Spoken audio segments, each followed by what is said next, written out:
It's all about that paper. You niggas ain't vamping right. I'm a vampire.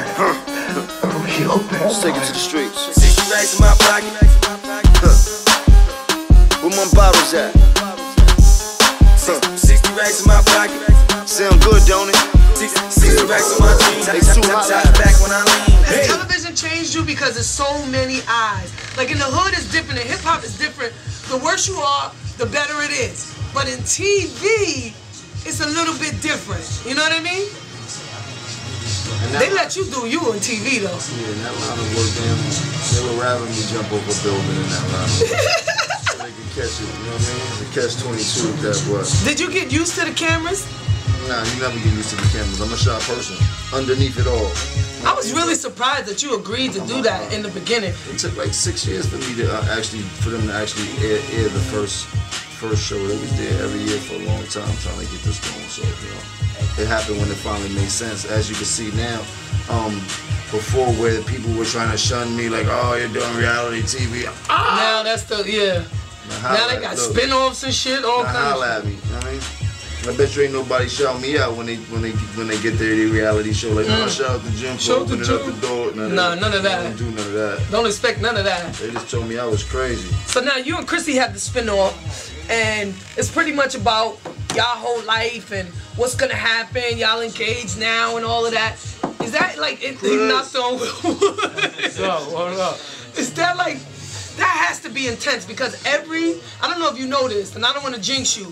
But pretty much every reality couple has broken up after they filmed. I mean, I'm talking Jessica, Nick Lacey, Hulk Hogan. That's crazy. Like, you know what I mean? Like, it's like the Madden curse. Are you aware of that? Nah, they ain't really want to be. They ain't really want to be with each other. That's what it was.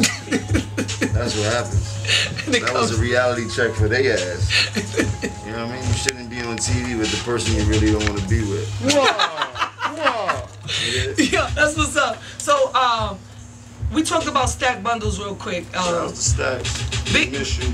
I mean, so Stack there. had lived.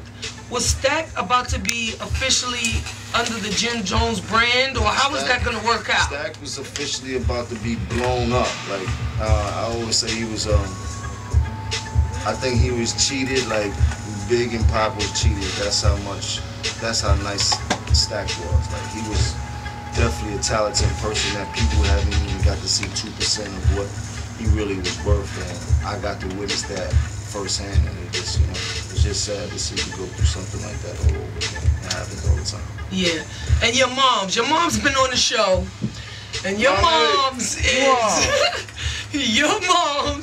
is a handful. Like, yeah. She is the life of the party. Yeah. She is a hustler. I can understand why you're a hustler's a son, more or less, but Mom's is all about her business. She just dropped the perfume. Yeah. She got numerous books, ventures, all kind of web episodes and shit she be inviting me to.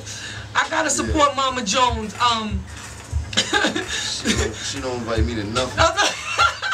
She want all that shot for Dola.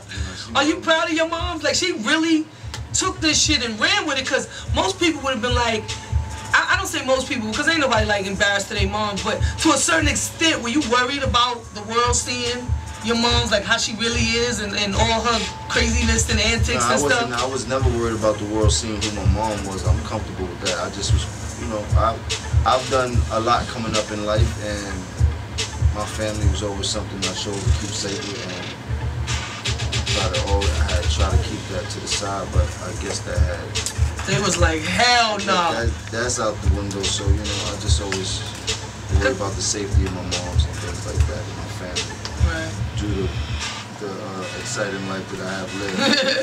Because I noticed your son, correct me if I'm wrong, your son has never been on any of the shows, right? No. I haven't chose to put him on television. You know, Smart move. I told him when he's ready, if this is something he would like to be a part of at this age where he at now.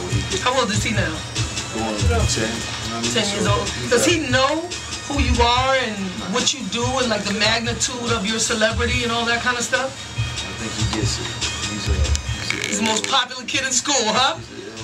Well, he goes to a kind of a He goes to a super private school, you know what I mean? So it's a little bit different. You know, he's yeah, the white people gonna love him too. See? Yeah, they love him. They do love him. That's a beautiful thing. That's one thing about this hip hop shit. Is it gives you a chance to provide a great life for your family, the life that we would have never had. You know what I mean? Like, I went to Catholic school, so I just try to provide a better source of education for them. I mean, my parents and my grandma was bust their ass to give me through Catholic school all my life, so I just want to make sure that. And I'm trying to touch all bases here, but you actually teach a class. We talked about this. Oh yeah. Tell me about the class that you teach. I teach Jonesology. I teach a high school, an 8-week high school curriculum. It's called Music 101. I take a classroom, I break it down into a fully functioning record label from all departments that marketing, promotion, development, everything. Etc. And at the end of the class, what do they do? Try to put a project out, or it's just kind of the culmination of the 8 weeks and. Well, we do the whole. We separate. We give everybody a department. We actually pick an artist and then pick. I was about to say, do you actually put something out at the end of the course? No, we actually haven't got to that part. Like I haven't got that in depth with the course. That hopefully, with my plans of making it a bigger thing, actually into like a small type of school, which is a whole nother conversation. But until then, I mean, they do the 8 weeks. We give them the test. I mean, they test what they learn.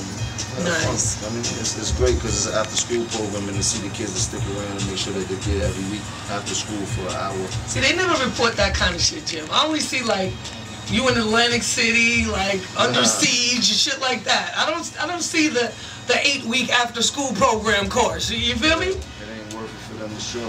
Yeah, you about right about that. So, but you know, sooner or later they get exposed. That's why I got television on my side. You definitely got them. You up to 3 million followers on your Twitter. I did peep that. That was that's not a hoax, nigga. That. I mean. That's for real, for real. They love the movement. It's a blessing. I mean, to still be here, still be doing what we're doing.